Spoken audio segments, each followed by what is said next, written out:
I was standing in my daughter's kitchen when she slapped me across the face. The sting wasn't just physical, it burned through 47 years of sacrifice, of love, of devotion I'd poured into raising her. My cheek throbbed, but it was nothing compared to the ache spreading through my chest as I stared at Clarissa, my only child, the baby I'd nursed through fevers and heartbreaks, now towering over me with eyes full of contempt. "Did you hear me, Mother?" Her voice dripped with venom. "Either you clean my house, watch my kids, and earn your keep like the help, or get out and live on the street. Your choice." I'm Eleanor. I'm 72 years old. And 3 months ago, I buried the only man who ever truly loved me. My Henry was gone, and apparently, so was any shred of humanity my daughter had left. But I'm getting ahead of myself. Let me take you back to where this nightmare really began, back to when I still believed family meant something. Henry died on a Tuesday. Isn't that strange? How the worst day of your life can fall on something as ordinary as a Tuesday. One moment we were sitting on our porch swing, watching the neighborhood kids chase fireflies in the twilight. The next, he was clutching his chest, his face going pale as moonlight, his breath coming in short, desperate gasps. "Ellie," he whispered, reaching for my hand.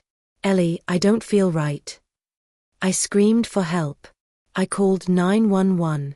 I held him while we waited for the ambulance, his head cradled in my lap, telling him over and over that everything would be okay, even though we both knew I was lying. The paramedics worked on him right there on our porch, the same porch where we'd shared our morning coffee for decades, where he'd kissed me goodbye 1,000 times before heading to work at the hardware store. Hi viewers, kindly tell us where you're watching from and what time it is. Warm welcome to the family, enjoy the story. He didn't make it to the hospital.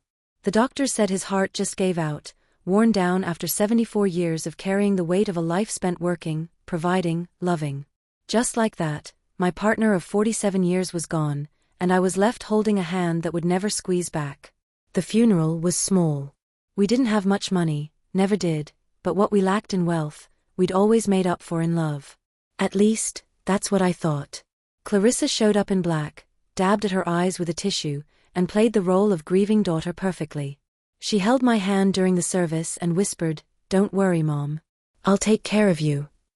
I believed her. God help me, I believed her.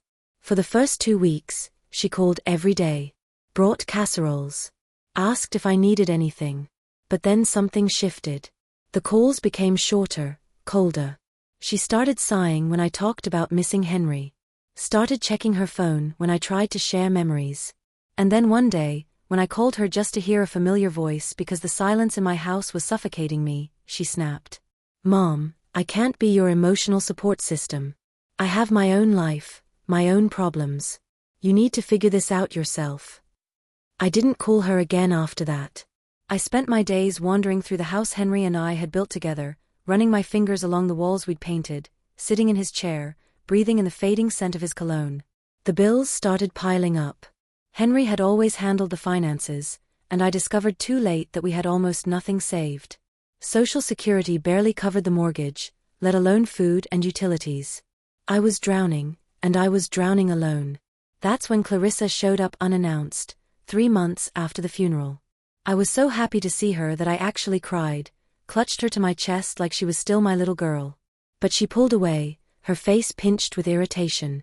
"Mom, we need to talk about your situation." "My situation?" I wiped my tears, confused. She looked around the house with barely concealed disgust. "You can't afford to live here anymore. The property taxes alone are killing you, and let's be honest, you're falling apart.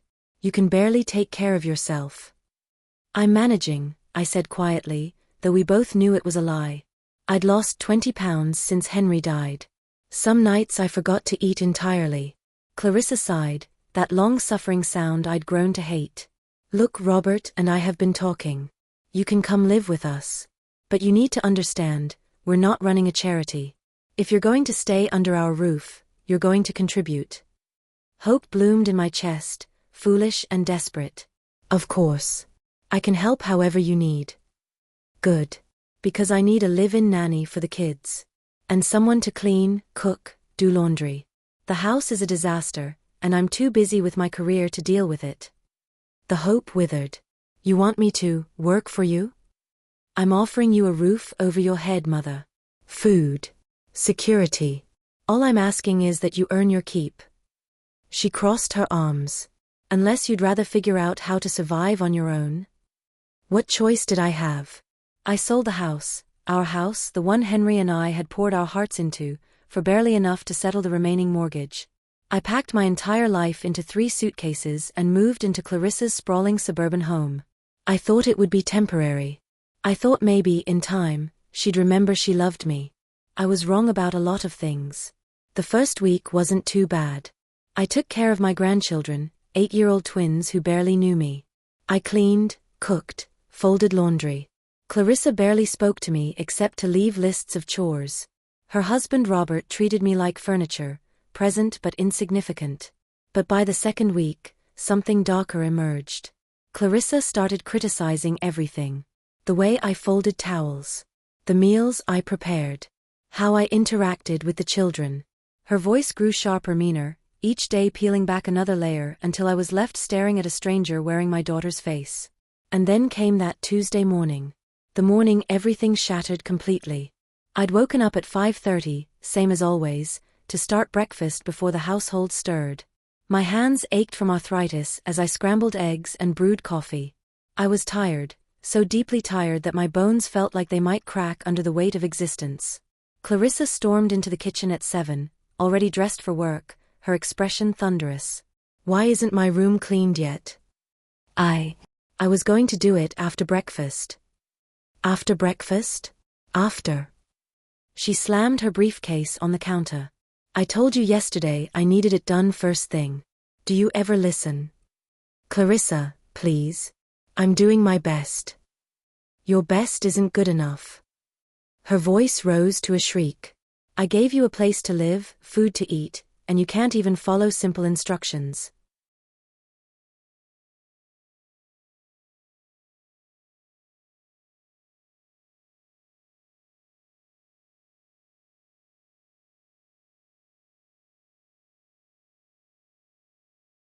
Something inside me cracked.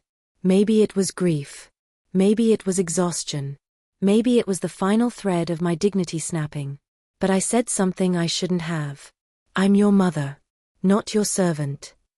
The silence that followed was deafening. Then Clarissa moved, faster than I could process, and her hand connected with my face in a crack that echoed through the kitchen. Pain exploded across my cheek, hot and sharp, and I stumbled backward, catching myself on the counter. You are whatever I say you are, she hissed, leaning close enough that I could see the rage burning in her eyes, eyes I used to find beautiful. You live here by my grace. You eat by my generosity. And if you don't like it, there's the door. Go live on the street like the burden you are. I touched my face, feeling the heat radiating from where she'd struck me. My daughter had hit me. My baby girl, the one I'd sacrificed everything for, had raised her hand against me. So what's it going to be, mother? She crossed her arms, waiting. Are you going to be useful, or are you going to leave? I should have left. God knows I should have gathered what little dignity I had left and walked out that door. But I was 72, penniless, and terrified. Where would I go? What would I do? So I did what desperate people do. I swallowed my pride, blinked back my tears, and whispered the words that would haunt me. I'll stay. Clarissa's smile was cruel and victorious. Good. Now go clean my room. And don't disappoint me again. I climbed those stairs on trembling legs, went into her pristine bedroom, and cleaned until my back screamed in protest. And while I scrubbed her floors on my hands and knees, floors my social security checks were helping to pay for, I made a decision. I couldn't live like this. I wouldn't. Somehow, someway, I had to find a way out. What I didn't know then, as I wrung out that mop with tears streaming down my face, was that salvation was coming. It would arrive in the most unexpected form, in a 12-hour shift that would change everything, in a mansion on the other side of town where a dying billionaire was about to recognize something in me that my own daughter never could. But first, I had to survive one more night in hell. And that night was about to get much, much worse. Would you walk away from your own child, even if it meant living on the streets? Or would you swallow your pride and stay? Drop your thoughts in the comments. I need to know I'm not alone in this. And please, hit that like button and subscribe, because what happens next will leave you speechless.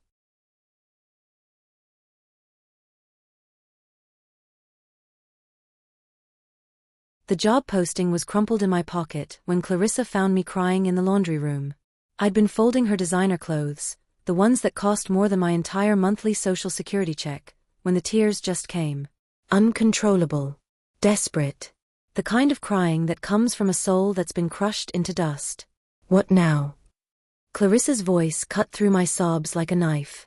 Are you seriously having a breakdown over laundry? I didn't answer.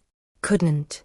My hands shook as I tried to fold a silk blouse, but I couldn't see through the blur of tears. She snatched it from my hands.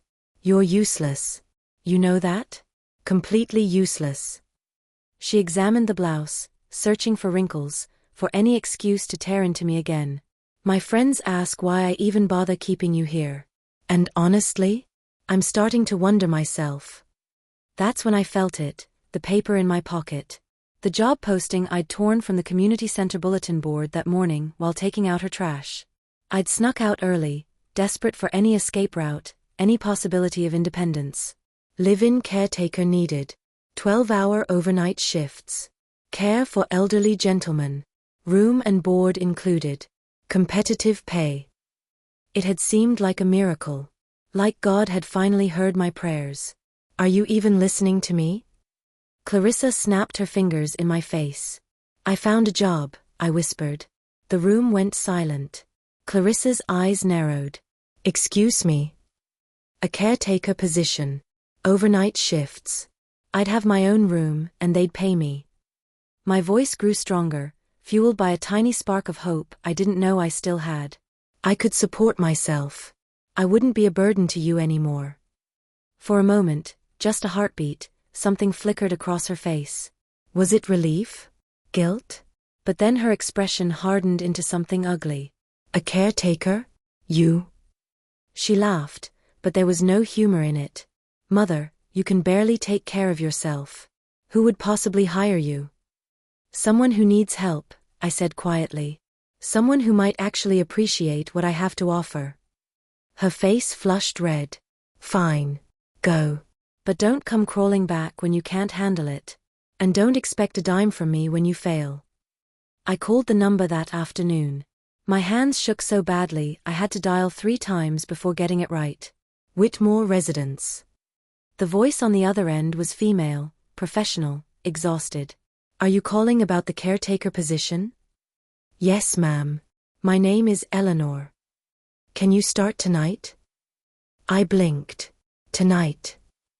Our current caretaker quit this morning. Mr. Whitmore is difficult. But if you can handle 12-hour overnight shifts, 5 nights a week, the position includes a private room, meals, and $15 an hour. $15 an hour. For someone in my position, it might as well have been a fortune. I can start tonight, I said before I could talk myself out of it. The woman, she introduced herself as Patricia, the day nurse, gave me the address.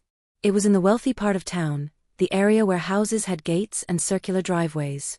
Places I'd only ever seen while driving past, wondering what kind of people lived behind those walls. I packed my 3 suitcases in under an hour. Clarissa watched from her bedroom doorway, arms crossed, expression unreadable. You won't last a week, she said. I looked at her, really looked at her, and saw a stranger. When had I lost my daughter? Or had I ever really known her at all? Maybe you're right, I said softly. But at least I'll fail on my own terms. Not yours. The Whitmore estate was like something from a magazine. Iron gates, manicured lawns, a mansion that seemed to stretch forever into the sky. For a moment, I sat in the cab, my suitcases beside me, wondering if I'd made a terrible mistake. What business did someone like me have in a place like this? But then I remembered Clarissa's hand connecting with my face. The sound it made. The way she'd looked at me afterward, not with regret, but with satisfaction. I paid the driver and walked up to the front door. Patricia answered before I could knock. She was in her 50s, wearing scrubs, her gray hair pulled back in a tight bun. She looked me up and down, her expression softening slightly. You must be Eleanor. Come in, quickly. Mr. Whitmore doesn't like disruptions to his routine. The inside of the house was breathtaking. Marble floors, crystal chandeliers, artwork that probably cost more than I'd earned in my entire life. But there was something sad about it too. Despite all the luxury, the house felt empty. Cold. Like a beautiful tomb. Mr. Whitmore is 91, Patricia explained as we climbed a grand staircase. He has advanced heart disease, diabetes, and mobility issues. He's confined to his bedroom suite. Your job is to monitor him through the night, administer his medications at midnight and 5 a.m., help him to the bathroom if needed, and keep him comfortable. She paused at a door, her hand on the handle. I need to warn you, he's not easy. He's been through 6 caretakers in 3 months. He's demanding, suspicious, and he doesn't trust anyone. His family barely visits. They're just waiting for him to die so they can fight over the inheritance. My heart ached at that. He's all alone? Patricia's expression softened further. Yes. And I think that's what makes him so angry. She opened the door. Mr. Whitmore? Your new night nurse is here. The bedroom was enormous, but my eyes went straight to the hospital bed positioned near the windows. And in that bed, propped up by pillows, was the smallest, most fragile-looking man I'd ever seen. He must have been tall once, but age had shrunk him. His skin was paper-thin, stretched over bones that seemed too prominent. But his eyes were sharp, alive, burning with an intelligence that age hadn't dimmed. Those eyes locked onto me with immediate suspicion. Another one? His voice was rough, like gravel. How long until this one runs away crying? 3 days? 4. Patricia shot me an apologetic look. I'll leave you to get acquainted. Your room is through that door, it connects to his suite. There's a monitor so you can hear if he needs you. She lowered her voice. Good luck. You're going to need it. And then she was gone, leaving me alone with Maxwell Whitmore, billionaire, and the man who would change my life forever. He stared at me in silence for a long moment. Then, well? Aren't you going to tell me your qualifications? Lie about how much experience you have? Promise to take excellent care of me while secretly counting down the hours until you can quit. I set down my suitcases and looked at him, really looked at him. Past the expensive pajamas and the luxury bedroom. Past the anger and suspicion. And I saw what Patricia had seen. A man who was dying. A man who was alone. A man who was scared, even if he'd never admit it. My name is Eleanor, I said quietly. I'm 72 years old. I just buried my husband 3 months ago, and my daughter slapped me across the face this morning because I wasn't a good enough servant. I have no medical training, no fancy qualifications, and I've never taken care of anyone outside my own family. His eyebrows rose, surprised by my honesty. But, I continued, I know what it feels like to be treated like you're invisible. Like you're nothing but a burden. Like the people who should love you only see you as something to be used or discarded. So if you want to yell at me, be suspicious of me, or test me to see how quickly I'll quit, go ahead. I've survived worse. And at least here, I'll be paid for it. The silence stretched between us. Then, slowly, something shifted in his expression. The suspicion didn't disappear, but it softened. Just a fraction. You're honest. That's unusual. He adjusted his pillows, wincing. Most people lie to me. Tell me what they think I want to hear. I'm too old and too tired for lies, Mr. Whitmore. Maxwell. If you're going to see me at my worst, and you will, you might as well use my first name.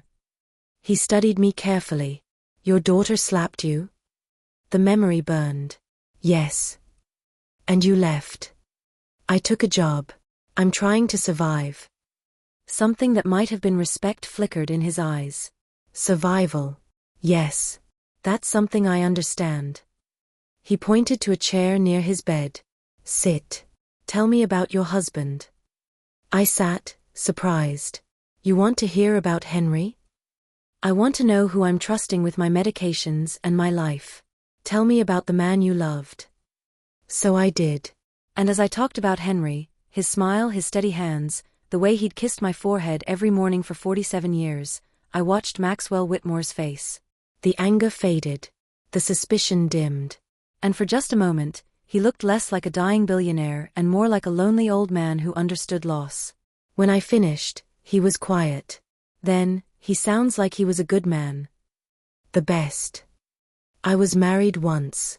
40 years ago. Sarah. She died young. Cancer. His voice went distant. I threw myself into business after that. Built an empire. Made more money than I could ever spend. And you know what I learned, Eleanor? I shook my head. Money can't buy back time. Can't fill the empty spaces. Can't make people love you instead of what you can give them.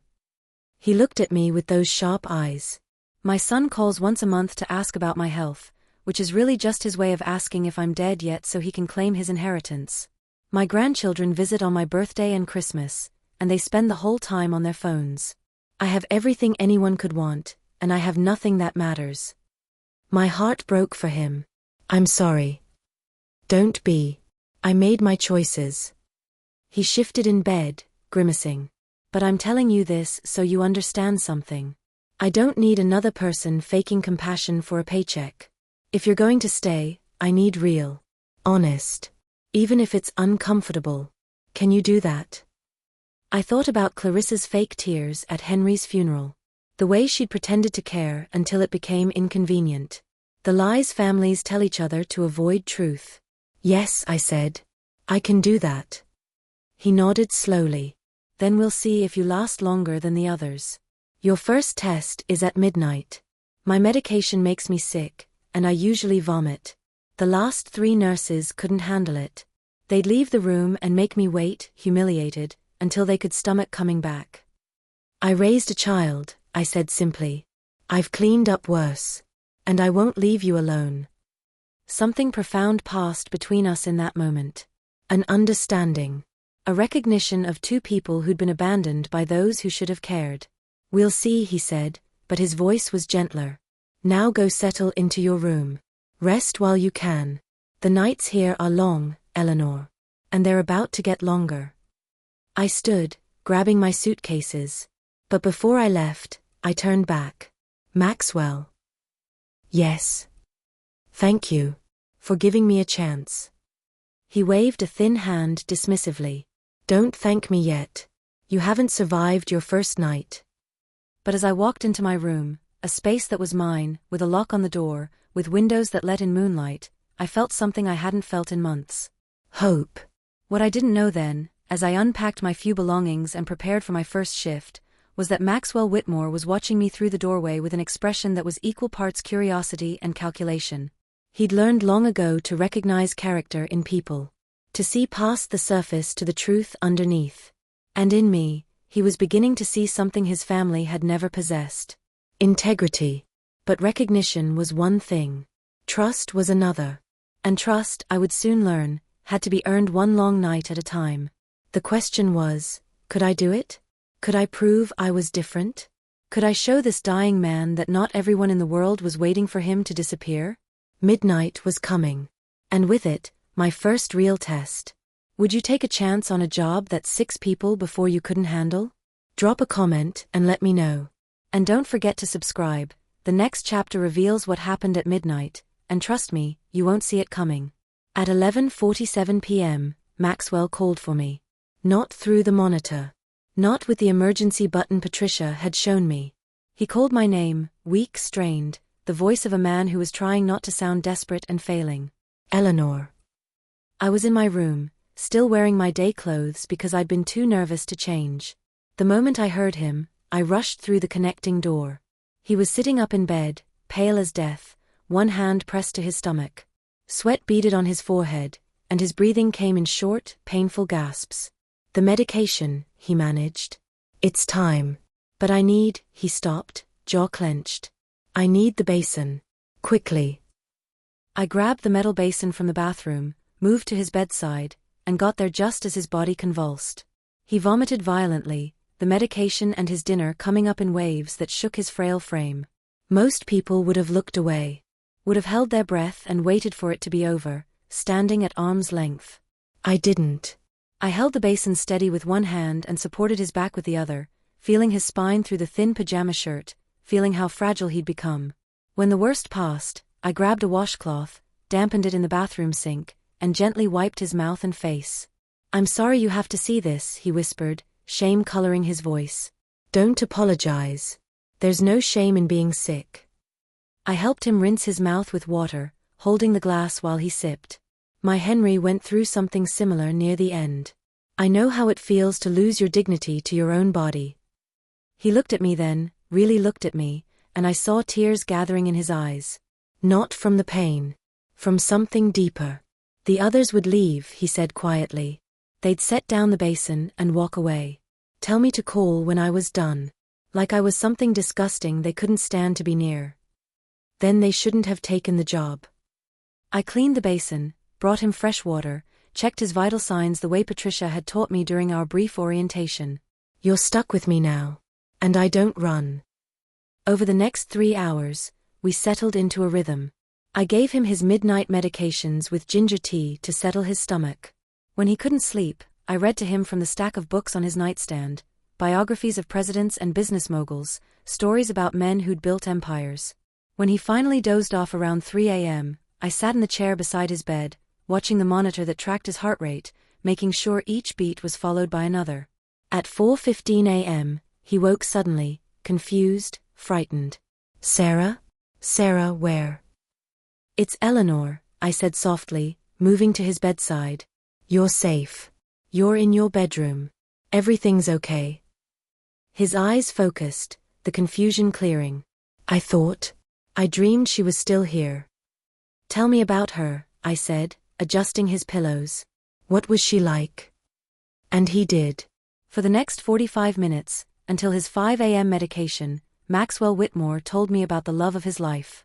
About how they'd met at a charity gala when he was just starting out in business. How she'd called him arrogant and walked away, and how he'd spent 3 months proving her right and proving her wrong at the same time. How she'd made him laugh when he took himself too seriously. How she'd died at 43, and how he'd never recovered. I built everything after she died, he said, staring at the ceiling.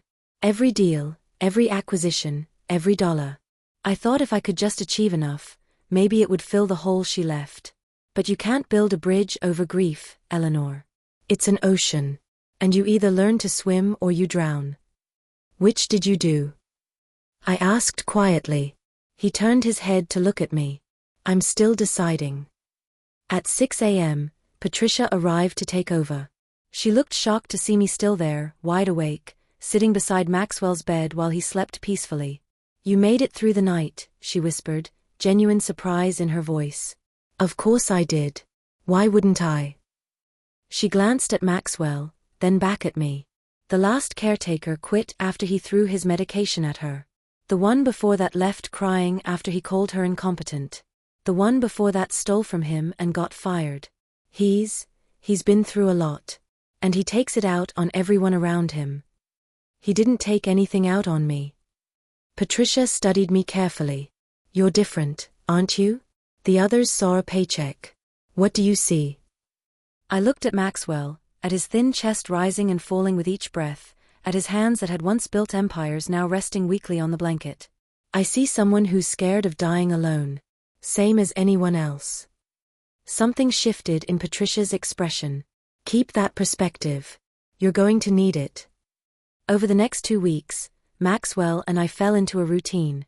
He'd test me, sometimes with irritability, sometimes with impossible demands, sometimes with questions designed to expose weakness or dishonesty. But I'd been married for 47 years. I'd raised a difficult daughter. I knew the difference between real cruelty and the defense mechanisms of a frightened person. So when he snapped at me for bringing his tea too hot, I calmly brought a new cup. When he accused me of stealing, testing me, I opened my bag and let him search it.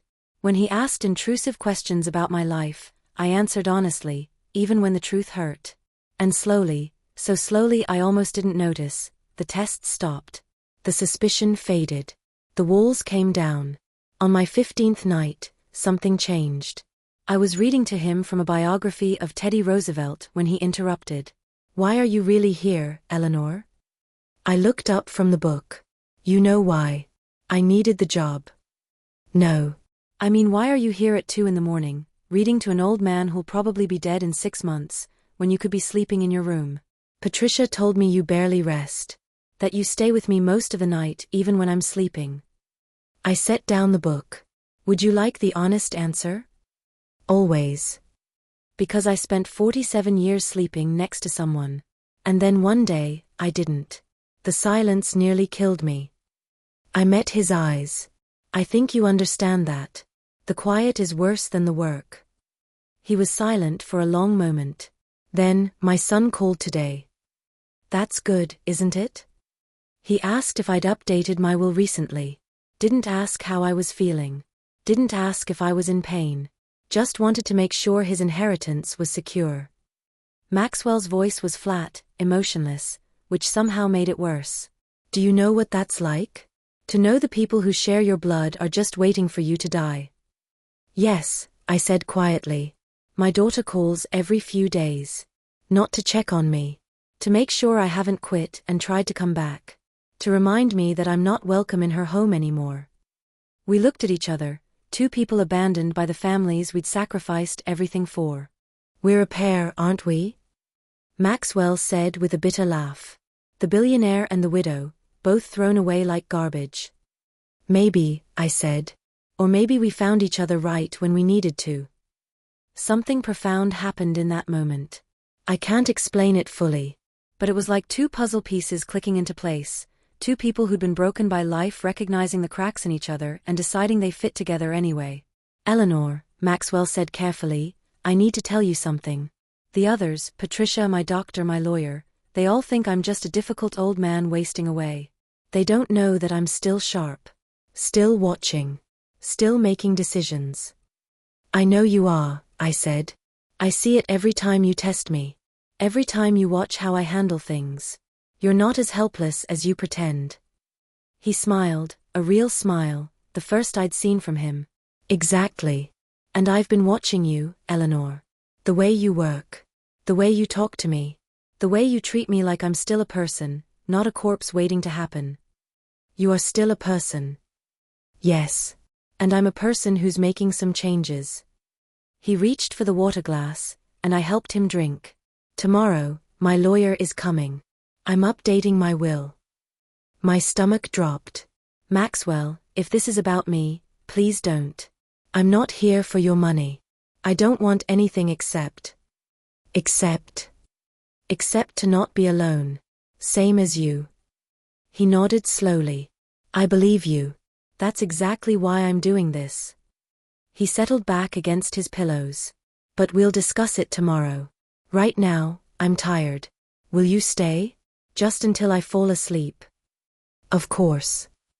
I read until his breathing evened out, until I was sure he was deeply asleep. But before I could stand to go to my room, his hand, weak trembling, reached out and caught mine. Eleanor, he murmured, eyes still closed. Thank you. For seeing me. My throat tightened. Thank you for letting me. The next morning, Clarissa called. I was having coffee in the estate's kitchen when my phone rang, her name flashing on the screen. I almost didn't answer. But curiosity won.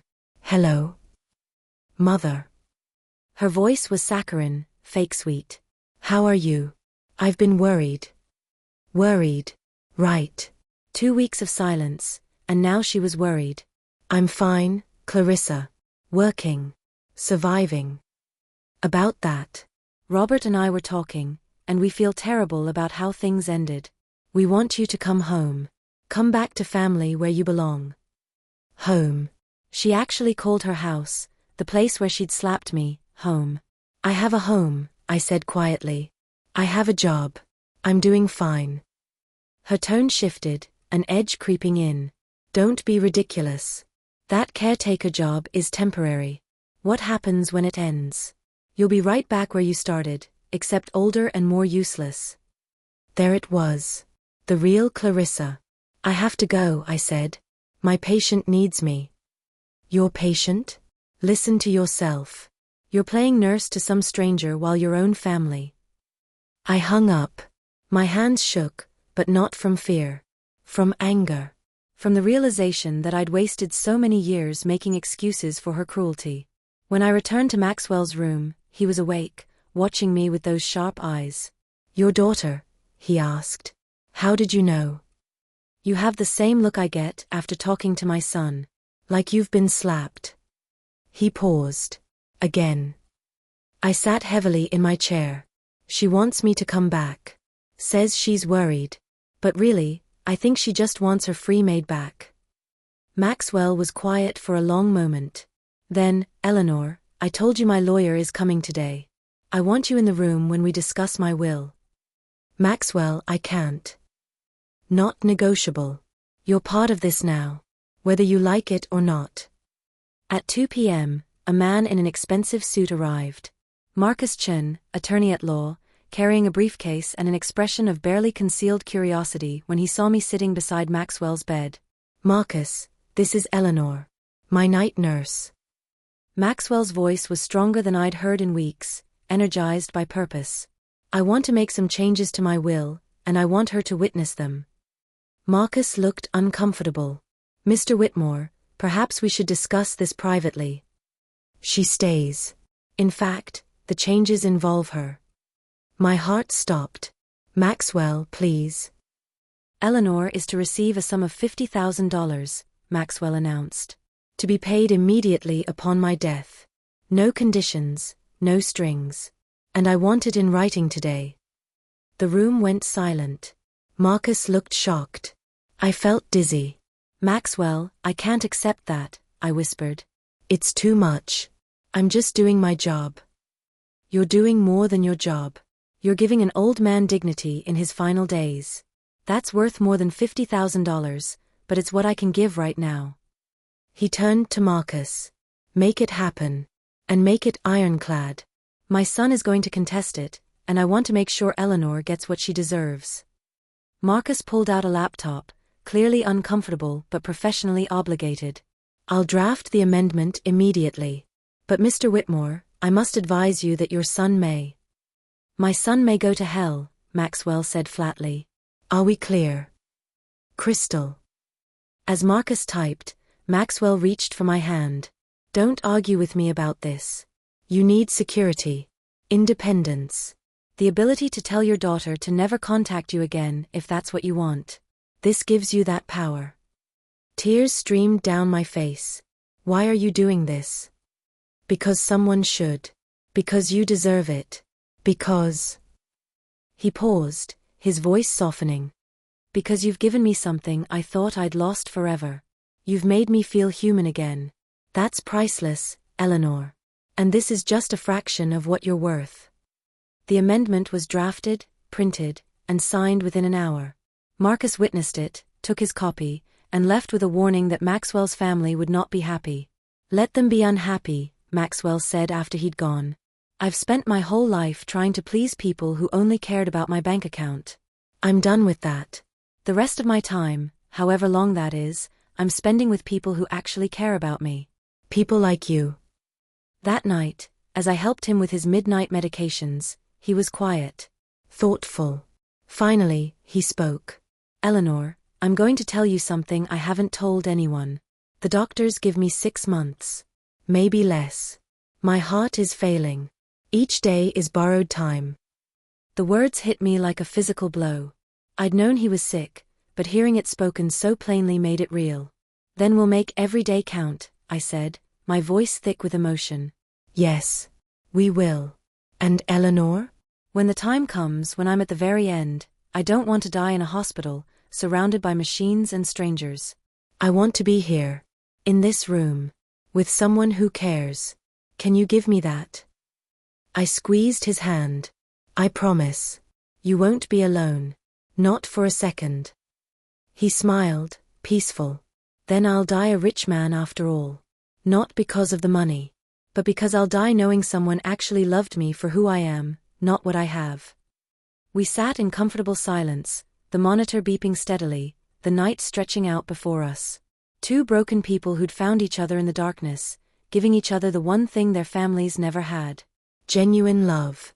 But outside that peaceful room, forces were already moving. Maxwell's son had been contacted by Marcus Chen, as was legally required. The will amendment was filed. And in a luxury apartment across town, a phone was ringing.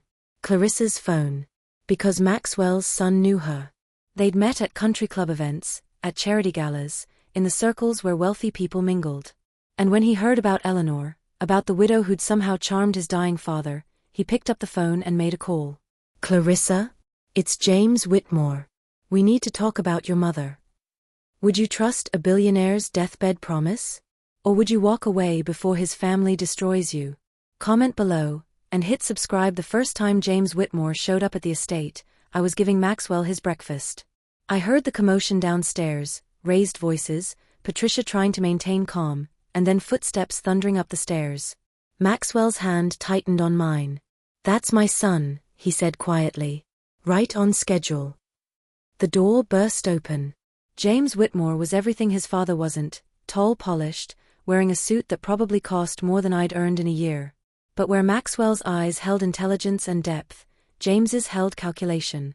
Cold. Hard. Greedy. Dad. He didn't even glance at me. "We need to talk. Privately. Anything you say to me, you can say in front of Eleanor." Maxwell's voice was steel. James finally looked at me.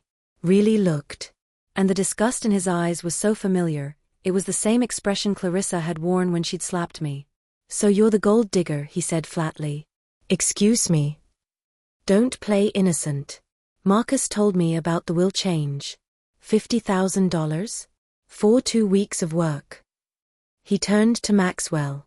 "Dad, she's obviously manipulating you. Taking advantage of your condition." "Watch your mouth," Maxwell said, his voice deadly quiet. "Eleanor has done nothing but show me kindness. Which is more than I can say for you." "Kindness?" James laughed bitterly. "Is that what we're calling it? Dad, she's a con artist. I had her investigated. Did you know her own daughter kicked her out? That she has nothing? People like that prey on vulnerable elderly people." "Get out." Maxwell's heart monitor started beeping faster. "Get out of my house right now. I'm not leaving until you agree to reverse this ridiculous amendment." "I said get out." Maxwell tried to sit up, his face going dangerously red. I stepped between them, my heart pounding. "Mr. Whitmore, you need to leave. You're upsetting him, and his heart can't take the stress." James looked at me like I was something stuck to his shoe. "You don't give orders in this house." "This is my house," Maxwell gasped, clutching his chest. "And Eleanor speaks with my authority. Now leave before I have security remove you." James stared at his father, shock and rage warring on his face. Then he looked at me, and the hatred in his eyes made my blood run cold. "This isn't over," he said quietly. "You've made a powerful enemy, old woman." After he left, it took an hour to calm Maxwell down. His blood pressure spiked dangerously. Patricia had to give him emergency medication. I held his hand the entire time, whispering reassurances, watching the monitor and praying his heart would stabilize. "I'm sorry," Maxwell whispered when he could finally speak. "I'm so sorry you had to witness that." "Don't apologize. You did nothing wrong. He's going to make trouble for you. James doesn't lose gracefully. Let him try. I've survived worse than entitled rich men." But I was lying, and we both knew it. Because that night, when my phone rang at midnight, it was Clarissa. "Mother. We need to talk about Maxwell Whitmore." Ice flooded my veins. "How do you know that name?" "James is a friend. We travel in the same social circles. He called me today, very upset about how you're manipulating his poor dying father." Her voice was poisonous honey. "I told him I wasn't surprised. That you've always been selfish. That you abandoned your own family to chase money." "I didn't abandon anyone. You threw me out." "That's not how James sees it. That's not how anyone will see it once we're done talking to lawyers, to the media, to anyone who'll listen." She paused. "Unless you do the right thing." "Which is?" "Come home. Leave that house. Tell Maxwell Whitmore you can't accept his money. Do that, and we'll leave you alone." I looked at Maxwell, sleeping peacefully after his medication, his face relaxed in a way it never was when he was awake. This man who'd shown me more kindness in 2 weeks than my daughter had in years. "No," I said. "No. I'm staying. Maxwell needs me. And unlike you, I don't abandon people who need me." The silence on the other end was deadly. "Then, you're making a mistake, Mother. A big one. James Whitmore has money, lawyers, and connections. He can destroy you. And I'll help him do it. Then destroy me. But I'm not leaving. I hung up. My hands were shaking so badly I had to sit down. What had I just done? I'd made enemies of both my daughter and a billionaire's son. People with resources I couldn't imagine, who could crush me without thinking twice. Maxwell's voice cut through my panic. You should have agreed. I turned. He was awake, watching me in the dim light. You heard every word. Eleanor, you should accept Clarissa's offer. Walk away. I'll give you the $50,000 now, in cash. You can disappear, start over somewhere they can't touch you. I'm not leaving you. Why? He struggled to sit up, and I helped him. Why would you risk everything for an old man you barely know? Because you're not just an old man I barely know. You're my friend. Maybe the only real friend I have left. I met his eyes. And because you wouldn't abandon me if the situation was reversed. Would you? He was quiet for a long moment. Then no. I wouldn't. Then we're staying together. Whatever comes next, we face it together.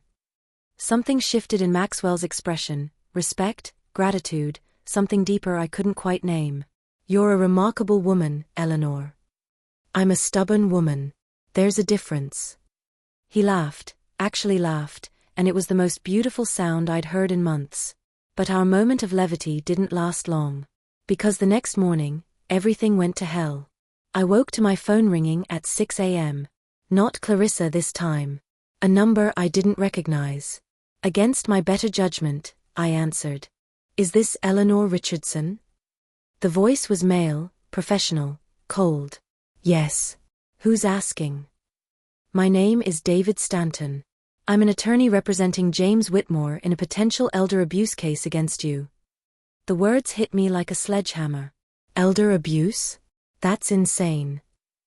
Mr. Whitmore has reason to believe you're manipulating his father, isolating him from family, and coercing him into changing his will for your financial benefit. We have witness statements from household staff, medical records showing Mr. Whitmore's declining mental state, and testimony from your own daughter about your character. My daughter. Clarissa had actually done it. Maxwell is completely sound of mind, I said, my voice shaking with rage. And I've never isolated him from anyone. His son is the one who barely visits. Save it for the judge. We're filing a restraining order today. By tomorrow morning, you'll be legally barred from contact with Maxwell Whitmore. And if you violate it, you'll be arrested. The line went dead. I sat there, frozen, the phone trembling in my hand. This couldn't be happening. They couldn't just take Maxwell away from me. Could they? Patricia knocked on my door. Eleanor?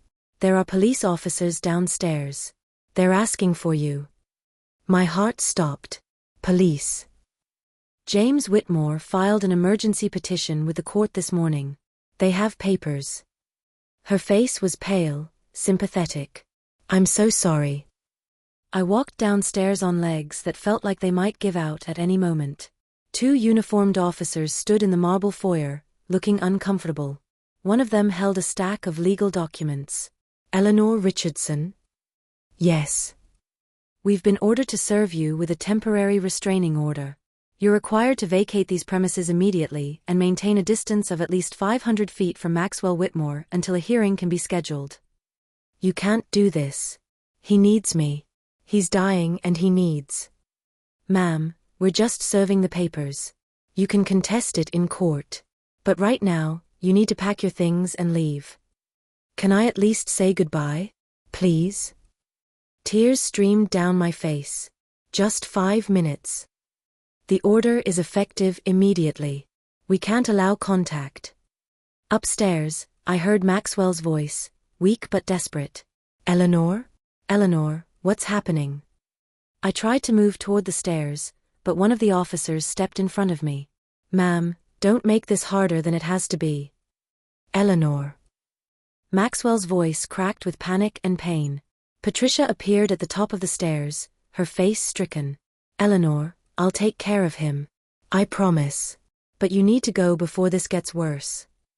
I packed my 3 suitcases through a blur of tears. Every sound from Maxwell's room, his calls for me, his confusion, his distress, was a knife in my heart. The officers stood in the doorway, making sure I didn't try to see him. 20 minutes later, I was standing on the sidewalk outside the Whitmore estate, my suitcases at my feet, with nowhere to go and no one to turn to. I pulled out my phone. No messages from Clarissa. No calls from anyone who cared.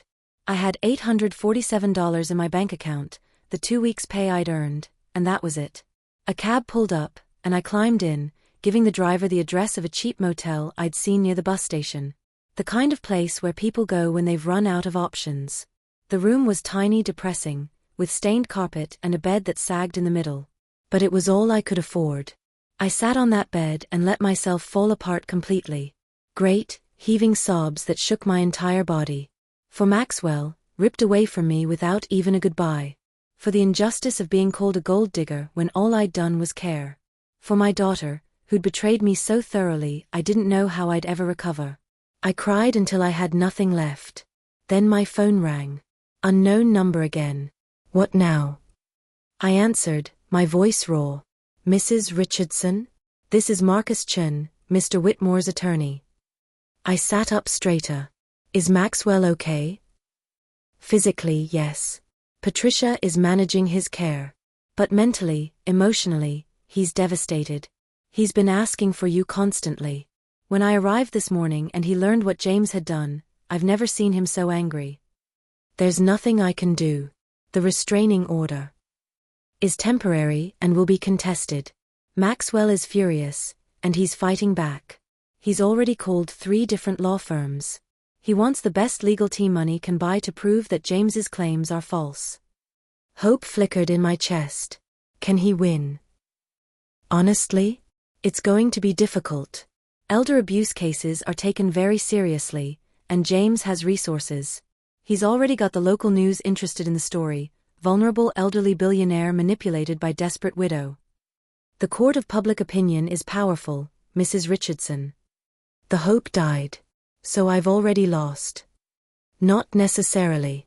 Maxwell is also writing an affidavit, a sworn statement, about your character, your care, and his complete mental competency. He's having his doctors evaluate him to prove he's of sound mind. And he's doing something else too.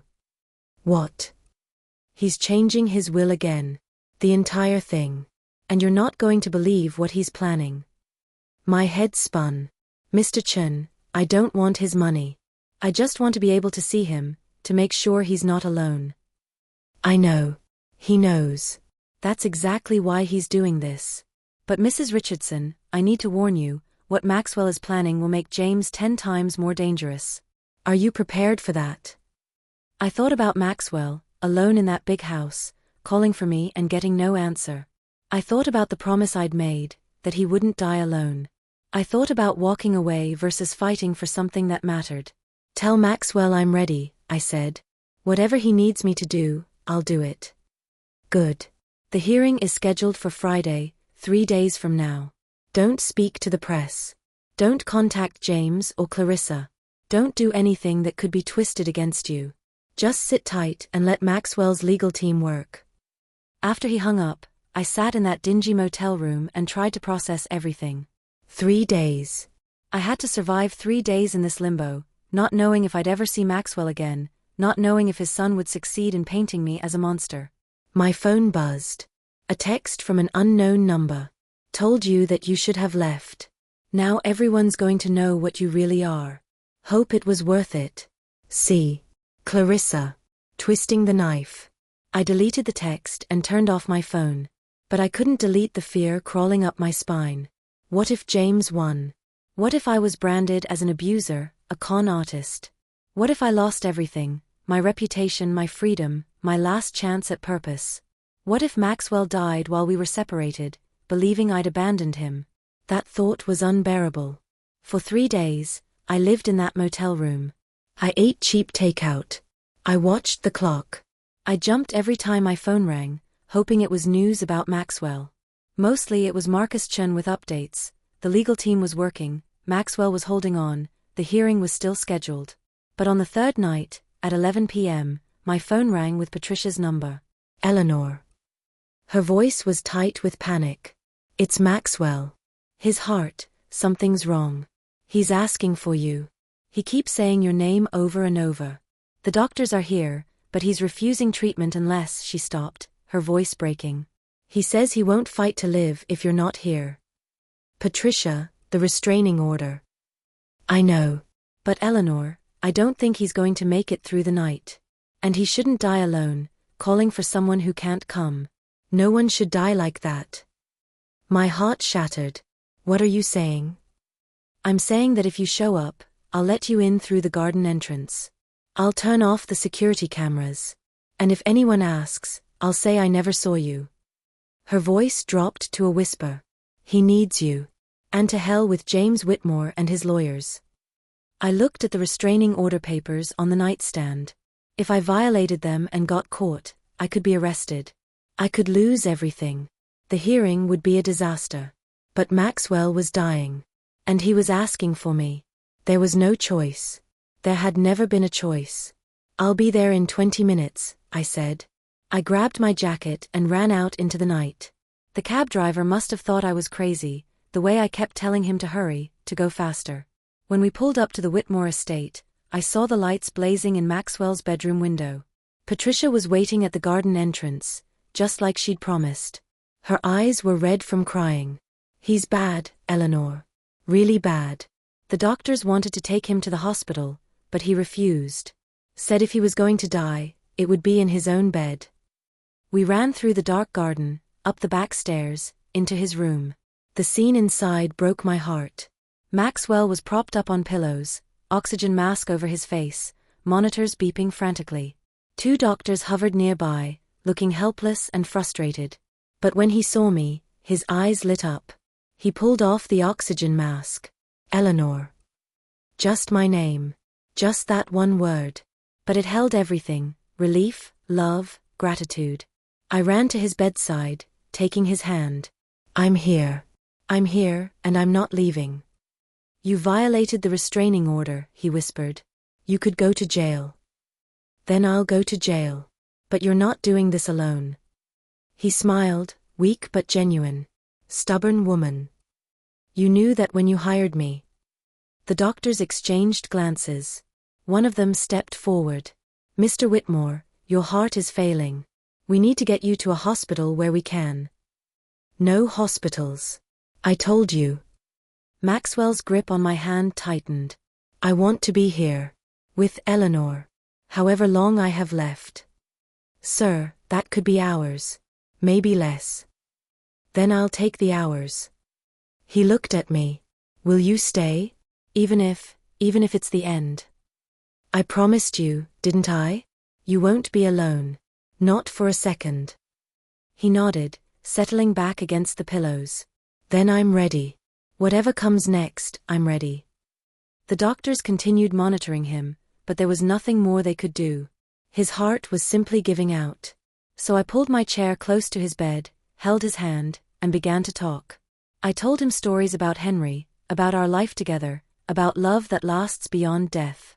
I told him about the garden I used to tend, about the roses that bloomed every spring, about simple joys that money couldn't buy. And Maxwell talked too, when he had the strength. About Sarah. About regrets and missed chances. About how meeting me had reminded him what really mattered in life. "I'm changing everything," he whispered around 3 a.m. "The will. All of it. Marcus has the new papers." "Maxwell, don't worry about that now. Listen. Please." He struggled to focus. "My son doesn't deserve the empire I built. He only wants money, not legacy. Not purpose. So I'm giving it to someone who understands what wealth really means. Someone who knows that it's not about the money, it's about what you do with it." "What are you saying?" "I'm saying that you're going to be very rich, Eleanor. And very powerful. And James is going to lose his mind." He smiled. "But you'll use it right. You'll use it to help people. I know you will." "Maxwell. Promise me. Promise you won't let them bully you. Promise you'll fight." I squeezed his hand. "I promise." He closed his eyes, peaceful. "Good. That's good." We sat in silence for a while, just breathing together. Then, as dawn began to break through the windows, painting the room in soft gold light, Maxwell spoke one last time. "Thank you, Eleanor. For seeing me. For staying. For making my last days worth living." His voice was barely a whisper. "You saved me. You know that, right? You saved me." "You saved me too," I said through my tears. "We saved each other." He smiled. And then, with his hand in mine and the sunrise warming his face, Maxwell Whitmore took his last breath. The monitors flat-lined. The doctors moved quickly, checking vitals, confirming what we already knew. Patricia stood in the doorway, crying silently. And I sat there, holding the hand of my friend, feeling the weight of a promise I'd have to keep and a battle I'd have to fight. Because somewhere in this house, there were papers that would change everything. A will that would make me an enemy of powerful people. A legacy that would either save me or destroy me. I had about 5 minutes before James Whitmore found out his father was dead. And then all hell would break loose. Do you think Maxwell's new will can protect Eleanor from his son's rage? Drop your predictions in the comments, and make sure you're subscribed. Chapter 5 is where the real war begins, and you won't believe what Maxwell left behind. Chapter 5. I was still holding Maxwell's hand when I heard the front door slam open downstairs. James's voice echoed through the mansion, sharp and demanding. "Where is he? Where's my father?" Patricia's eyes met mine across the room, panicked. "You need to hide. Now." "I'm not hiding. I promised him I'd stay." "Eleanor, if James finds you here, you'll be arrested for violating the restraining order. You won't be able to fight anything from a jail cell." She was right, but leaving Maxwell's body felt like another betrayal. I leaned down, kissed his forehead one last time, and whispered, "I'll keep my promise. All of them." Patricia practically shoved me into the connecting bathroom, just as James's footsteps thundered up the stairs. I pressed myself against the wall, trying to quiet my breathing, trying not to sob. "Dad? Dad?"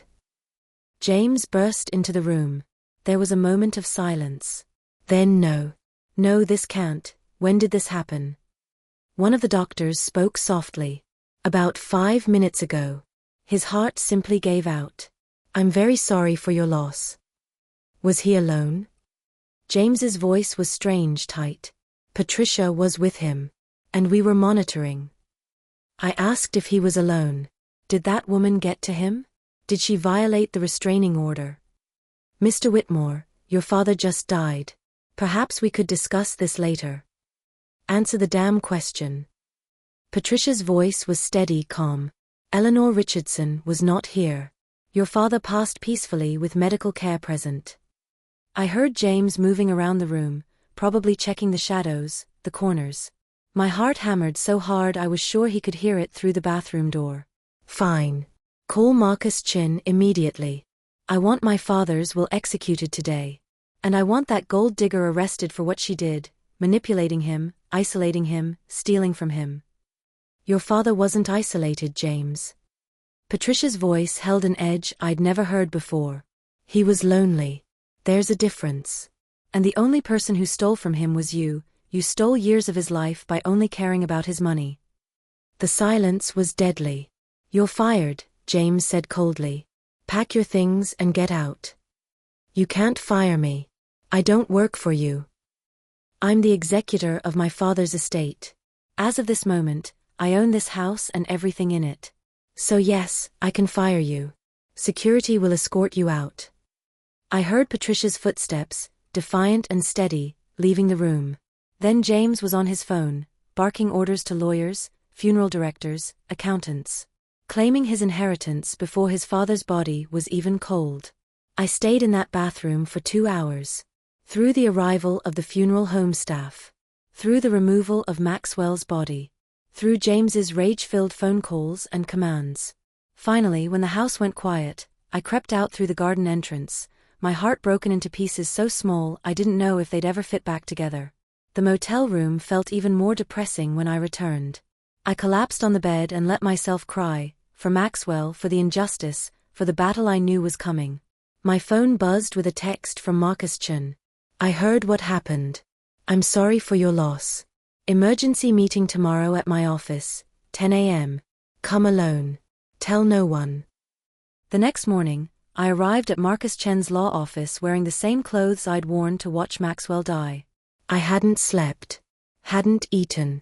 I barely felt human. Marcus's receptionist led me to a conference room where Marcus sat with two other attorneys I didn't recognize.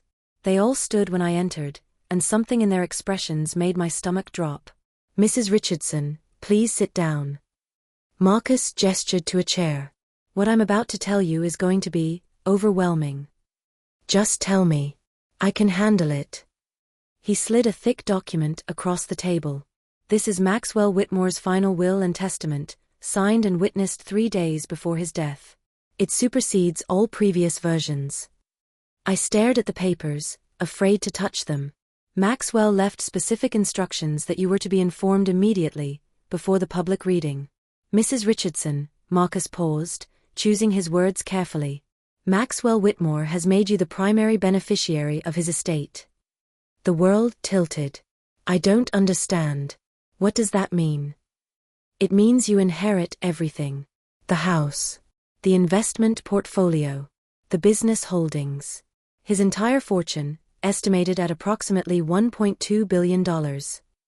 I couldn't breathe. Couldn't think. That's not possible. His son. James receives a trust fund of $5 million, with the stipulation that he cannot contest the will. If he does, he gets nothing." Marcus leaned forward.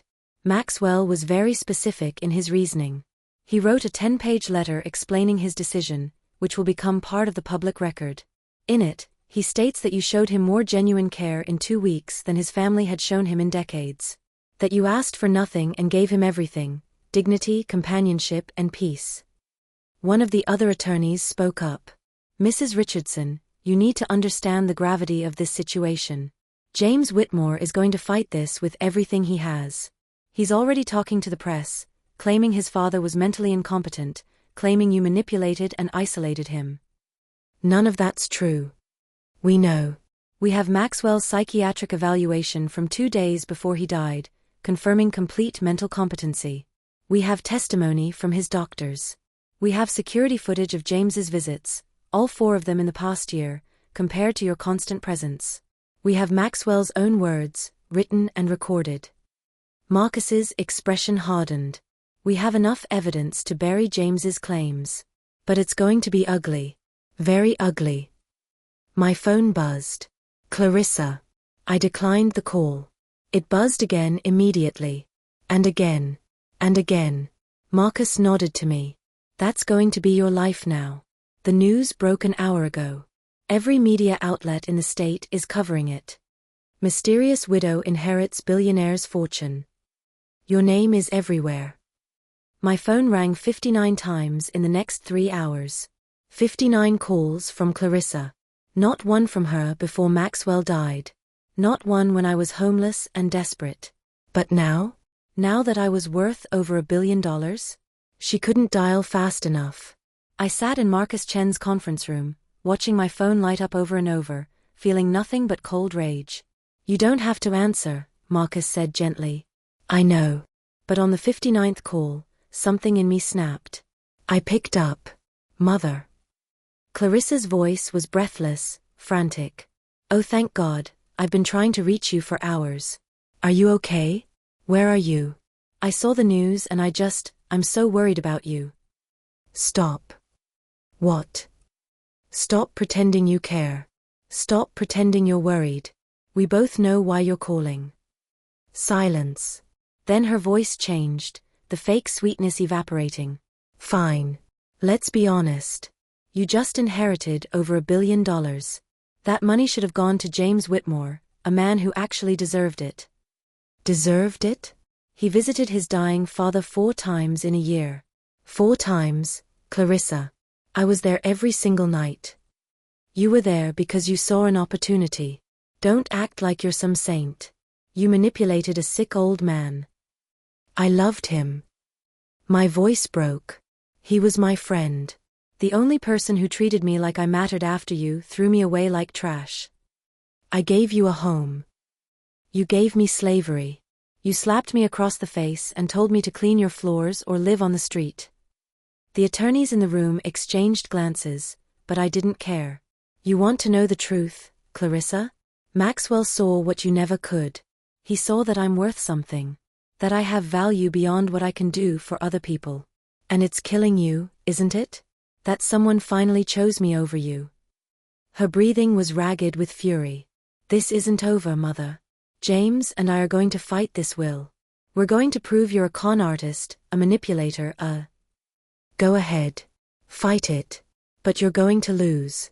Because Maxwell made sure of it. He documented everything.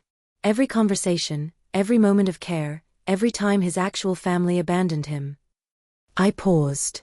And Clarissa? When this is over and I win, because I will win, don't ever call me again. You're not my daughter anymore. You lost that right when you raised your hand to me. I hung up.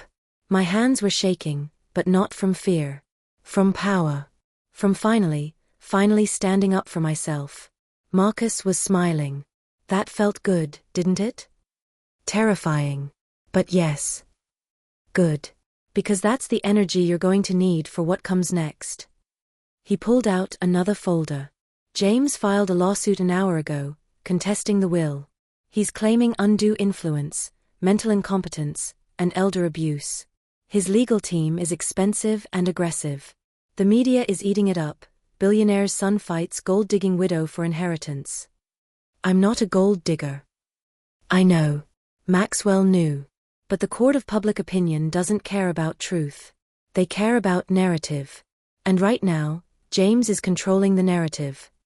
He opened the folder, showing me printouts of news articles, social media posts, opinion pieces, all painting me as a villain. Mystery woman steals dying man's fortune. Elderly widow or master manipulator? Family fights back against caretaker's greed. My stomach turned. How do I fight this? You tell your story. The real story. And you let Maxwell's words speak for themselves. Marcus pulled out a video file. Maxwell recorded this 5 days before he died. He wanted you to see it first, before it becomes public record. He pressed play. Maxwell's face filled the screen. He looked weak, exhausted, but his eyes were sharp and determined. My name is Maxwell Whitmore, and I am of sound mind and body, well, sound mind at least. He smiled weakly. I'm recording this because I know my son James will contest my will. He'll claim I was manipulated. That Eleanor Richardson somehow tricked me into leaving her my fortune. So I want to state, clearly and unequivocally, that this is my choice. Made freely, with complete understanding of what I'm doing. He paused, gathering strength. I've been a wealthy man my entire adult life. I've met thousands of people. Business partners. Employees. Friends, or people who called themselves friends. And you know what I learned? Most people can't see past the money. They see dollar signs where they should see a human being. They calculate worth in bank accounts instead of character.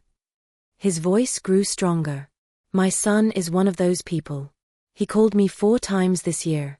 For calls to check if I was dead yet so he could inherit. My grandchildren visit on holidays and spend the entire time on their phones, counting down minutes until they can leave. My brother tried to borrow money 3 times this month. Everyone in my life wants something from me. Except Eleanor. He leaned toward the camera. Eleanor Richardson asked for nothing.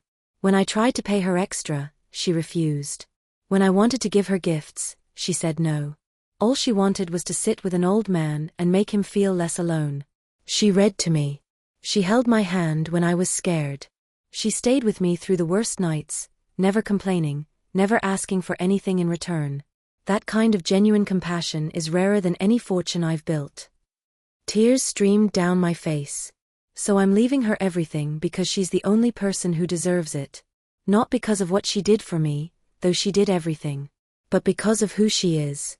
Someone who values people over profit. Someone who understands that real wealth isn't measured in money. And someone who, when given a fortune, will use it to help others instead of hoarding it like my son would. He coughed, struggling.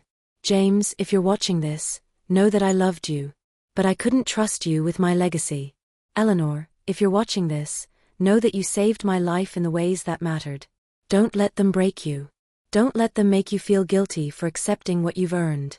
You gave me peace in my final days. That's worth more than $1 billion. But it's what I can give, so take it. Use it. Change lives with it the way you changed mine. The video ended. I couldn't speak. Couldn't breathe. The weight of Maxwell's trust, his belief in me, was almost unbearable. That video will be played at the will contest hearing, Marcus said quietly. Along with his psychiatric evaluation, doctor testimonies, and evidence of James's neglect. Mrs. Richardson, you're going to win this case. I have no doubt.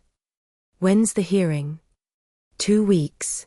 James is pushing for immediate resolution, which actually works in our favor. Less time for him to build false narratives. Marcus stood. Until then, you need to disappear from the public eye. No interviews, no statements, nothing. We have a safe house prepared for you. I want to go back to the Whitmore estate. He blinked. That's James's property until the will is executed. Actually, according to Maxwell's will, the estate is held in trust pending the legal proceedings. No one can legally bar me from entering. I stood, feeling strength I didn't know I possessed. Maxwell wanted me there. That was his home, and now it's mine. I'm not hiding like I did something wrong. Marcus studied me carefully. Then he smiled. You're going to be a force to be reckoned with, Mrs. Richardson. I'm just keeping my promises. The Whitmore estate looked different when I arrived in Marcus's car that evening. The gates were closed, security posted at the entrance. But when I showed them the legal documents Marcus had prepared, they had no choice but to let me through. James's Mercedes was parked in the circular driveway. Of course it was. Marcus squeezed my shoulder. I'll be right here if you need me. Just say the word. I walked to the front door, my front door, and let myself in with the key Patricia had given me weeks ago. The house was silent, empty, haunted by Maxwell's absence. What the hell are you doing here? James appeared at the top of the stairs, face flushed with rage. I live here. The hell you do. This is my father's house. Was your father's house. Now it's in legal limbo, which means I have as much right to be here as you do. Actually more, considering Maxwell's will specifically grants me residence rights pending settlement. James descended the stairs slowly, dangerously. You've got some nerve, old woman. Walking into my family's home like you own the place. According to your father's wishes, I do own the place.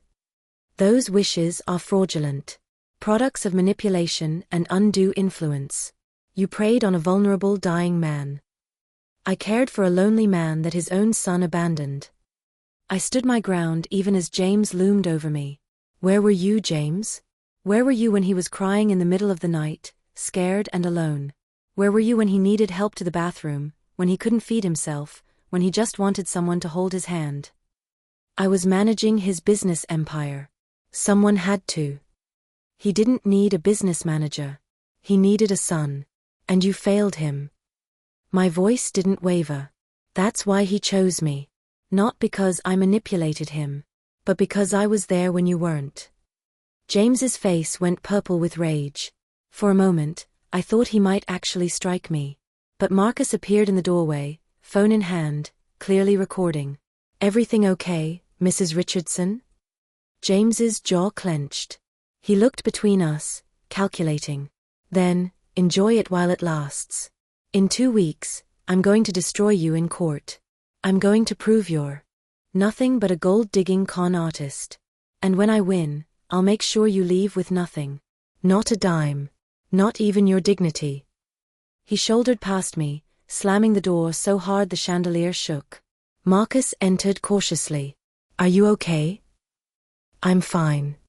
And surprisingly, I was. He doesn't scare me. Clarissa was scarier. Speaking of Clarissa, she's been calling my office. She wants to meet with you. Absolutely not. She says she has information about James. Evidence that could help your case. I laughed bitterly.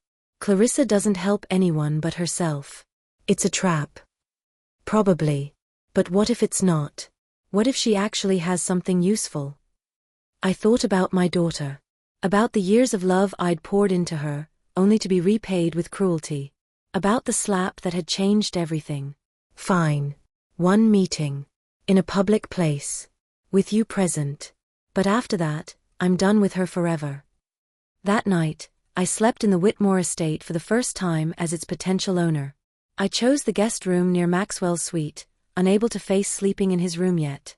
The house creaked and settled around me, full of memories and ghosts. I dreamed of Maxwell. He was sitting in his favorite chair by the window, sunlight streaming across his face. "You're doing good, Eleanor," he said in the dream. "Keep fighting. Keep your promises. Don't let them win."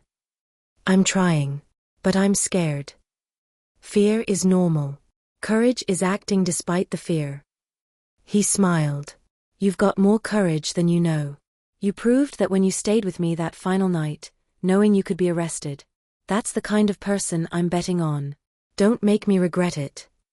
I woke at dawn, more determined than ever. Maxwell had believed in me. The least I could do was believe in myself. My phone buzzed.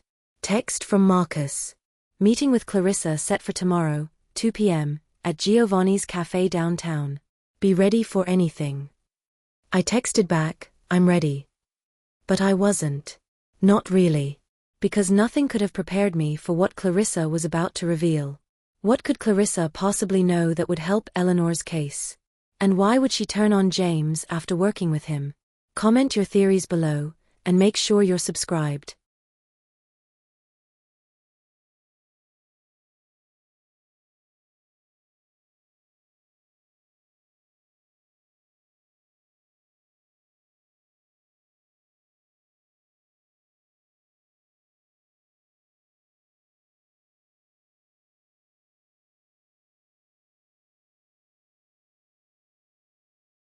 Clarissa was already sitting at a corner table when I arrived at Giovanni's Cafe, Marcus at my side.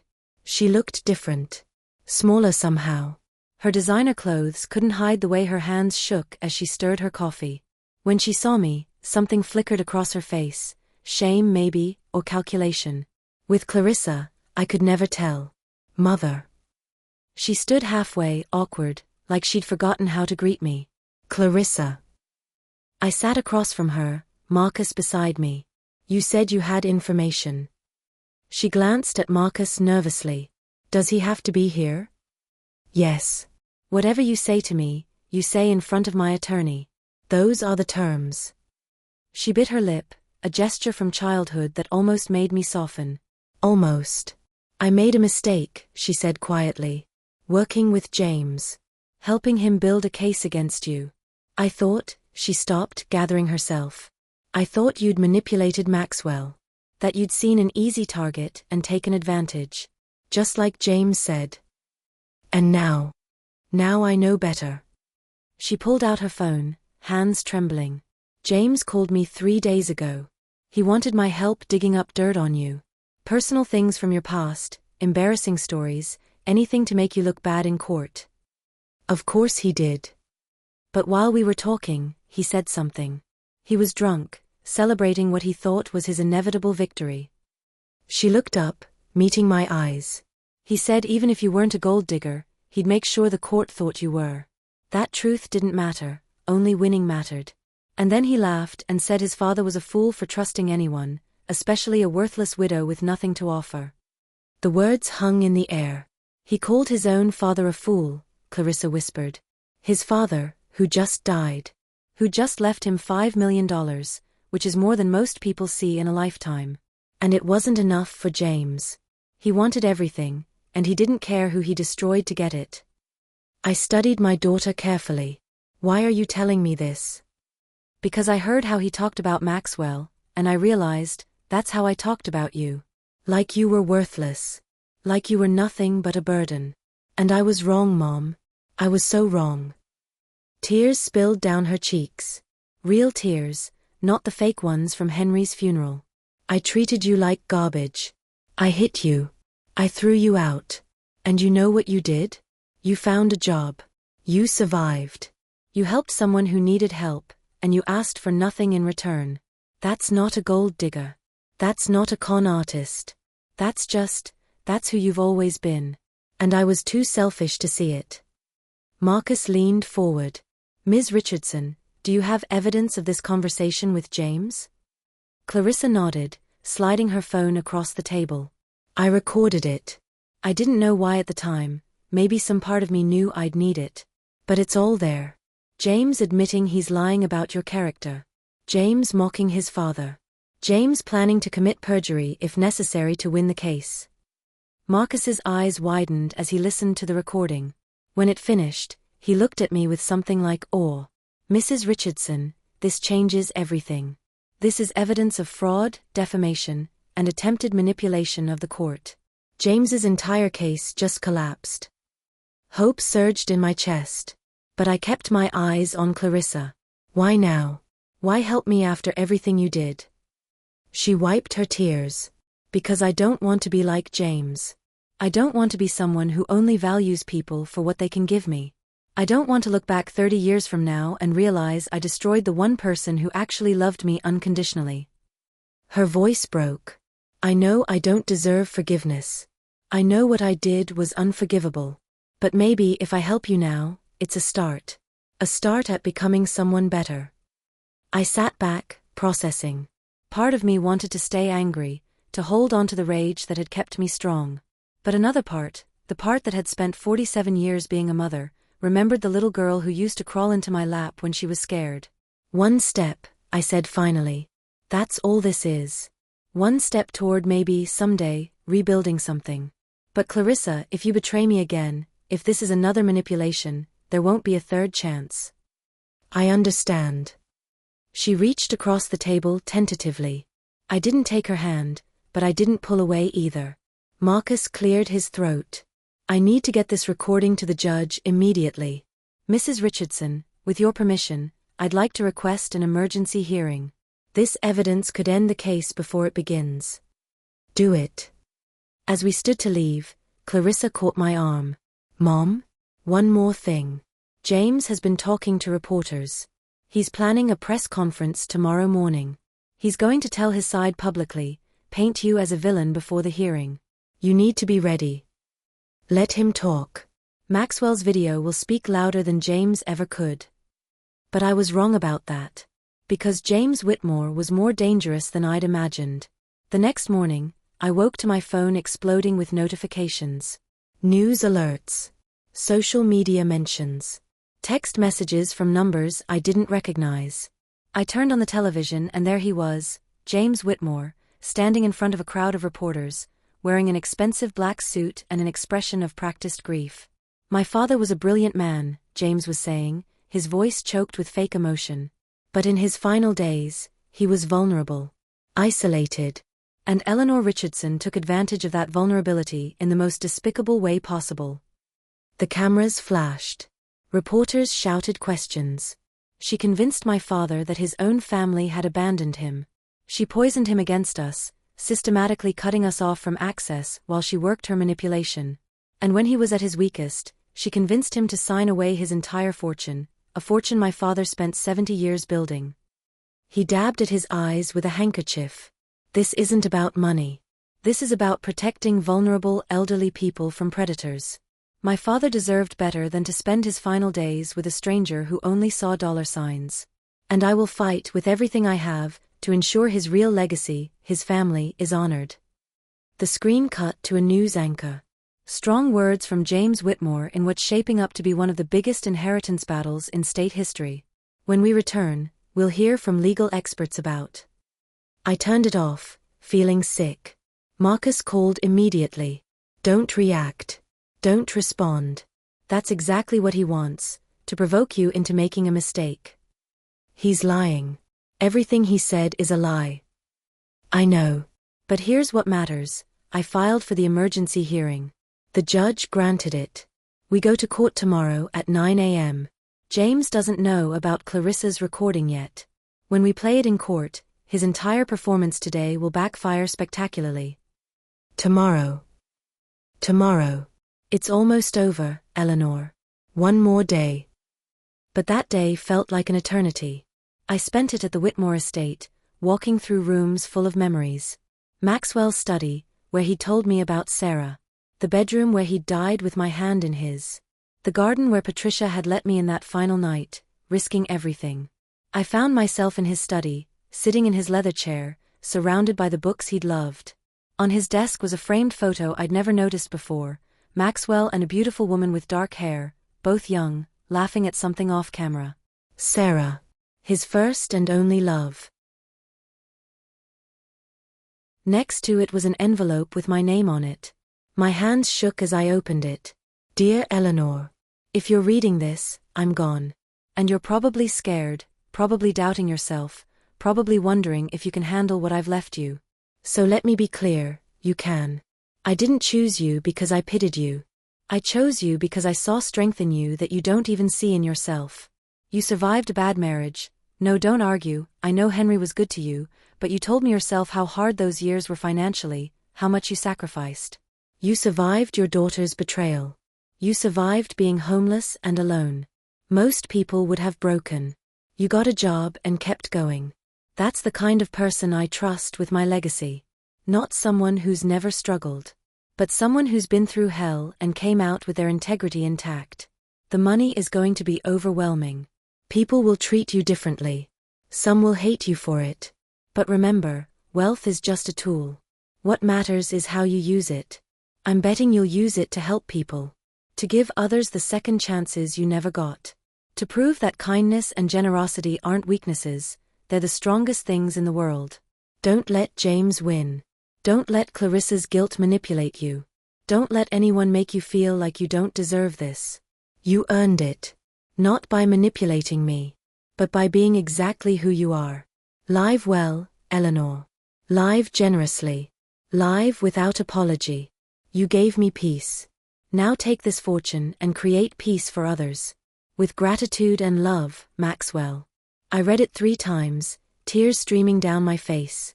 Then I folded it carefully and put it in my pocket, close to my heart. That night, I barely slept. I kept going over everything in my mind, what Maxwell had given me, what I'd promised him, what tomorrow's hearing would decide. At 6 a.m., Marcus texted, "Car arrives at 8. Wear something dignified but not expensive. We want you to look like the real Eleanor, not someone pretending to be wealthy." I chose the same blue dress I'd worn to Henry's funeral. Simple. Modest. Real. The courthouse was surrounded by news vans and reporters when we arrived. They swarmed the car, shouting questions, cameras flashing. "Mrs. Richardson, did you manipulate Maxwell Whitmore? How does it feel to steal $1 billion? Do you have any shame?" Marcus's security team pushed through the crowd, creating a barrier around me. I kept my head high, remembering Maxwell's words. Don't let anyone make you feel like you don't deserve this. Inside, the courtroom was packed. James sat at the plaintiff's table with 3 expensive attorneys. When he saw me, his expression was pure hatred. Clarissa was there too, sitting in the back row. Our eyes met briefly. She nodded, just a small gesture of support. The judge entered, a severe-looking woman in her 60s with steel-gray hair. "This is an emergency hearing regarding the estate of Maxwell Whitmore. Mr. Whitmore's son, James Whitmore, is contesting the will on grounds of undue influence and mental incompetence. Let's proceed." James's lead attorney stood. "Your Honor, we have extensive evidence that Eleanor Richardson systematically isolated Maxwell Whitmore from his family, manipulated him during his final vulnerable days, and coerced him into signing a will that contradicts his true wishes." "Your Honor," Marcus interrupted. "Before we proceed with Mr. Whitmore's fabrications, I have evidence that fundamentally undermines his entire case. May I approach?"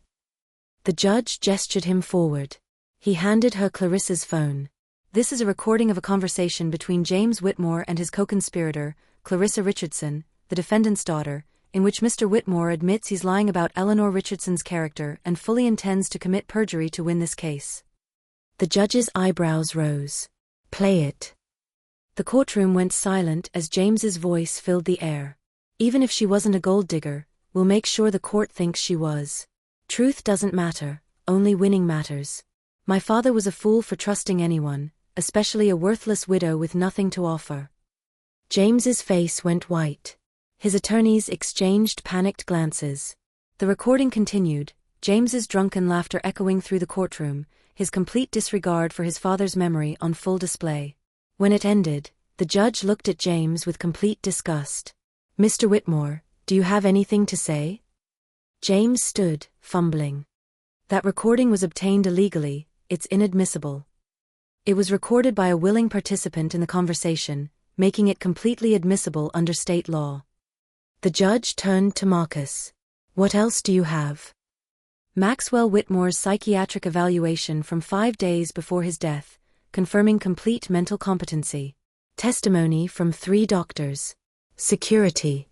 Footage showing James Whitmore visited his father exactly 4 times in 12 months, while Eleanor Richardson provided care every single night for 2 weeks.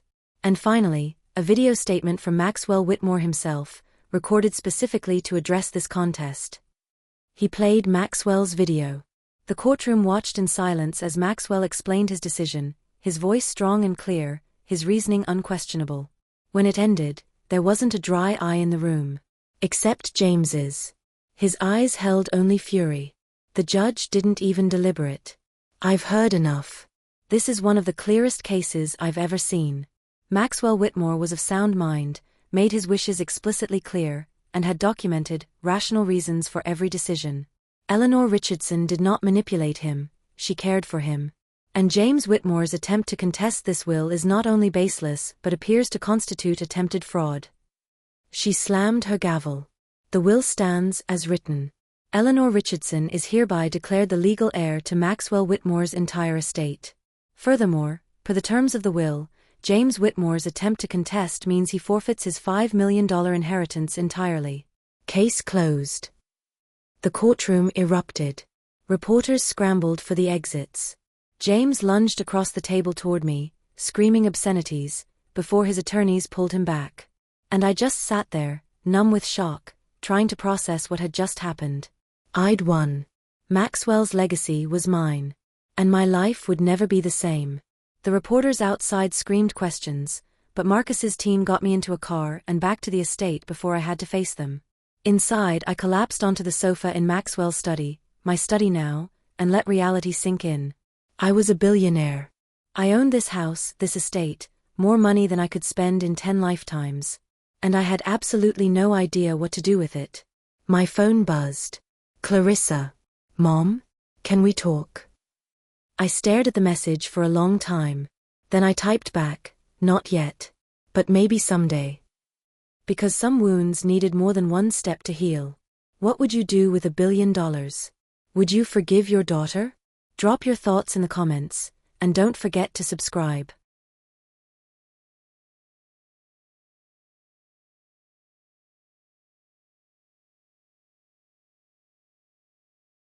The first morning I woke up as a billionaire, I made myself coffee in Maxwell's kitchen, my kitchen, and stared at my bank account on my phone. $1,247,382,918.43. The numbers didn't feel real. They felt like a mistake, like someone would call any minute and tell me there'd been an error, that I was still just Eleanor Richardson, 72-year-old widow with $847 to her name. But the call never came.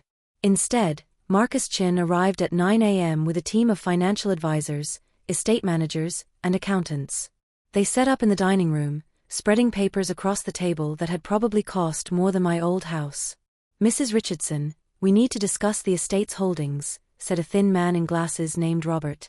"You now own the Whitmore Mansion, 4 other properties across 3 states, a portfolio of stocks and bonds, controlling shares in 7 companies, and various other assets.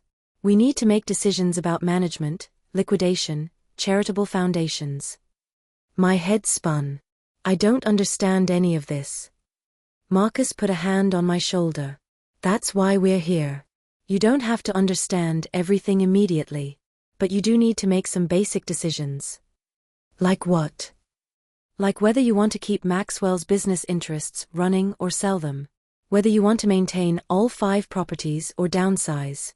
Whether you want to establish a charitable foundation in Maxwell's name." He pulled out a legal pad. Maxwell left notes. Suggestions for what he hoped you'd do with the fortune. Would you like to hear them? I nodded, throat tight.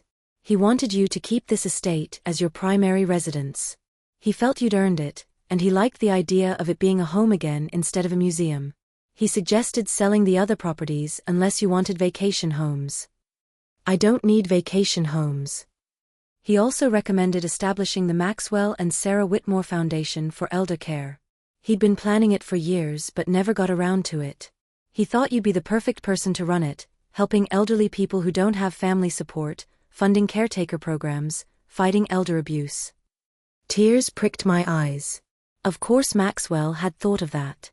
He left specific instructions that you should pay yourself a generous salary as foundation director. He didn't want you giving everything away and ending up poor again. His exact words were, "Eleanor needs to learn that she's allowed to keep things for herself." I laughed through my tears. That sounds like him. Finally, he suggested you hire Patricia back as your personal assistant. He said she was loyal, trustworthy, and would help you navigate this new world without taking advantage. Yes. I didn't even hesitate. Yes to all of it. The foundation, Patricia, keeping this house. All of it. Robert adjusted his glasses. Mrs. Richardson, establishing a foundation of that scale will require significant capital. We're talking about an initial investment of at least $50 million. Then invest $50 million. He blinked. Just like that. Maxwell trusted me to do this. I'm not going to hesitate or second-guess myself. This is what the money is for. Not to sit in a bank making me richer. To actually help people. Marcus smiled. Maxwell knew what he was doing when he chose you. Over the next week, my life became a whirlwind of meetings, decisions, and adjustments. Patricia came back, tears streaming down her face when I offered her twice her previous salary plus benefits. Together, we started planning the foundation. We should start with caretaker training programs, Patricia suggested over coffee in the study. So many people want to help elderly family members but don't know how. And we could fund respite care for family caretakers who are burning out. Yes. And what about funding for people who can't afford in-home care? Like Maxwell needed me, but not everyone can pay $15 an hour. We could create a grant program. Subsidize care for people who need it. Ideas flowed between us. For the first time since Maxwell died, I felt purposeful. Like I was honoring his memory instead of just surviving in his shadow. But not everyone was happy about my new fortune. The hate mail started arriving daily. Letters calling me a gold digger, a manipulator, worse things I won't repeat. Social media was even crueler. Anonymous accounts posting my photo with vicious captions. Threats that made Marcus insist on hiring security. "Welcome to being wealthy and visible," he said grimly. "People love to tear down anyone they think doesn't deserve success." Should I respond? Defend myself? Absolutely not. Let your actions speak. Launch the foundation. Help people. Show them who you really are through what you do, not what you say. He was right. But it still hurt, reading those messages, seeing the hatred from complete strangers who decided I was evil based on news headlines. Then, 2 weeks after the court decision, James Whitmore held another press conference. I watched it on TV, Patricia beside me, both of us bracing for whatever venom he'd spew this time. But James looked different.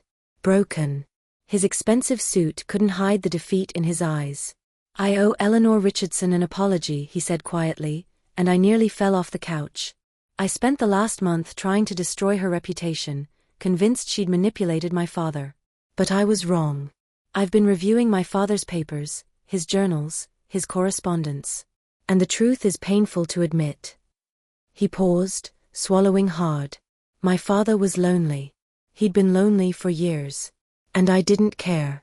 I was too busy with my own life, my own interests, to notice that the man who gave me everything was dying alone. Eleanor Richardson noticed. She cared. And she gave him something I never did, genuine companionship without ulterior motive. The reporters were silent, shocked. I don't expect forgiveness. I don't deserve it. But I want to publicly acknowledge that Eleanor Richardson is not a gold digger. She's not a con artist. She's simply a good person who showed my father kindness when his own family failed him. And my father was right to leave her his fortune. She earned it in ways that matter far more than blood relation. He walked away from the podium, ignoring the shouted questions. Patricia looked at me. Did that just happen? I think so. My phone rang. Marcus, did you see it? Yes. Is it real? Or another trick? I think it's real. James's attorneys called me this morning. He wants to meet with you. No lawyers, no agenda. Just to apologize face to face. Everything in me wanted to refuse. But I remembered Maxwell's letter. Live generously. Live without apology. Fine. But here. At the house. On my terms. James Whitmore arrived the next afternoon, driving himself instead of being chauffeured. He stood on the porch of what used to be his father's house, looking smaller than I remembered. I met him in the study. Didn't offer coffee or comfort. Just waited. Thank you for seeing me, he said quietly, sitting when I gestured to a chair. I know you have every right to refuse. I almost did. I wouldn't have blamed you.